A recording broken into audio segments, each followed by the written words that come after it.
महेंद्र बडगुजर आणि दीपक बडगुजर यांनी गेल्या अनेक वर्षापासून या ठिकाणी चामुंडा टी सेंटर सुरू केलं होतं आणि कालपासून त्यांनी या ठिकाणी नाश्त्याची सुविधा देखील केलेली आहे। चामुंडा टी सेंटरसोबत नाश्त्याची पण या ठिकाणी व्यवस्था होणार आहे।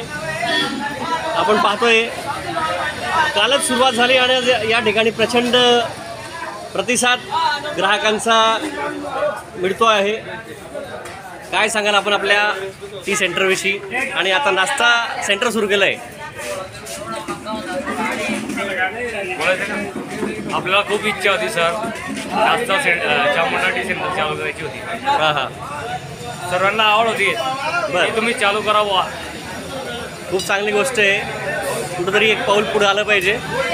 तर आपल्या या उद्योग व्यवसायाची अशीच भरभराट होत राहो। दोघं भावांची एकजूट पाहता हा व्यवसायही भविष्यात फुलेल आणि पुढे जाईल हा प्रवास त्यांचा।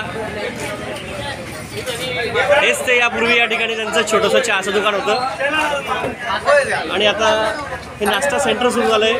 आपण पाहतोय ग्राहकांचा उदंड प्रतिसाद लाभतोय। चामुंडा टी सेंटर आणि नाश्ता सेंटरला मनपूर्वक शुभेच्छा देऊया। धन्यवाद।